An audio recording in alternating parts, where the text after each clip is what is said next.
Let me ask you something. What if I told you that the greatest player to ever kick a football, a man with 900 career goals, 5 Ballon d'Ors, has never scored in a World Cup knockout game? Not once.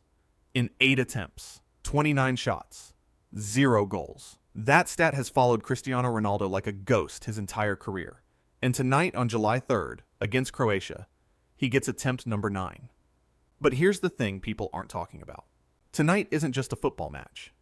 It's been exactly 1 year since Portugal lost Diogo Jota. And this team has something to prove that goes way beyond a scoreline. Welcome back. Today we are breaking down Portugal versus Croatia, World Cup 2026, round of 32, happening tonight at BMO Field, Toronto, Canada. Now before you say it, yes, Portugal's group stage was not pretty. A draw against DR Congo, a goalless bore-fest against Colombia. People are panicking back home. Portuguese media is ripping into Roberto Martinez. Bernardo Silva had to come out publicly and ask fans to calm down. But here's what the panic merchants are missing. Portugal are unbeaten. They're through. And in knockout football, the only number that matters is W or L, not who you struggled against in the group. And on the other side of this game, Croatia, who got absolutely destroyed 4-2 by England in their opener. Yes, they bounced back against Panama and Ghana, but Panama and Ghana are not Portugal. So let's talk about what's really going on here.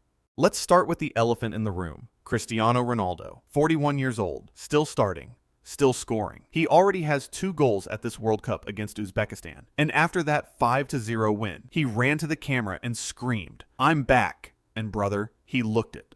But the knockout curse is real. 8 games, 29 shots, 0 World Cup knockout goals. That's a stat that will haunt him forever if tonight goes wrong.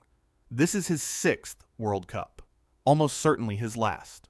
The Opta computers are already writing his legacy, and right now, in knockout games, it says silence. Now, here's what I genuinely believe. Tonight is the night that changes. Because think about it. Who is Croatia going to double mark? Ronaldo, which means Pedro Neto gets space on the right. Joao Felix gets space in the hole. Bruno Fernandes gets time to breathe. Portugal's entire system becomes more dangerous the more Croatia focus on stopping Ronaldo. And if you leave even half a yard of space for a 41-year-old who scored 900 professional goals, you know what happened. Also, let's not forget, the last time these two teams met in a competitive game at the Estadio da Luz.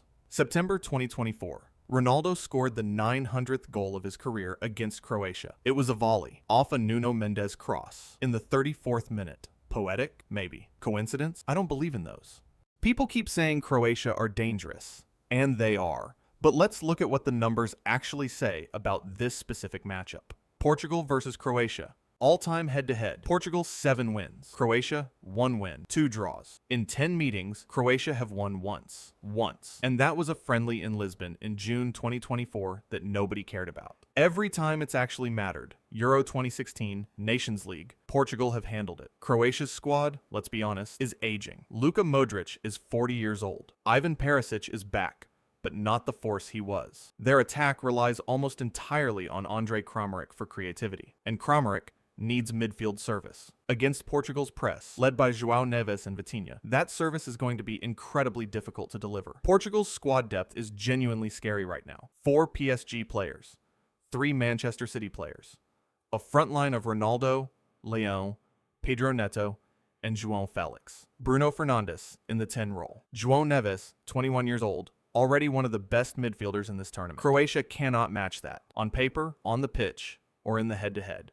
But let's be fair, Croatia don't fold easily. Their keeper Livakovic is a shootout nightmare. 3 penalty saves in 2022. If Portugal sit back even for a second, this becomes a grind that goes to penalties. That's the only scenario that scares me. And there's something bigger than football tonight. Today marks exactly 1 year since Diogo Jota's death. 28 years old, gone just weeks after winning the Nations League with this very squad. That grief has followed this team all year. Tonight, it matters. So here's my prediction. Portugal 2-1. Ronaldo finally breaks his knockout curse with a first-half goal off a Nuno Mendes cross. Croatia equalize because that's what Croatia do. But Portugal's depth wins it late. Felix, Neto, or Bruno Fernandes delivers. If you want the road to final breakdown, that drops the moment the final whistle blows. Subscribe. Come on, Portugal.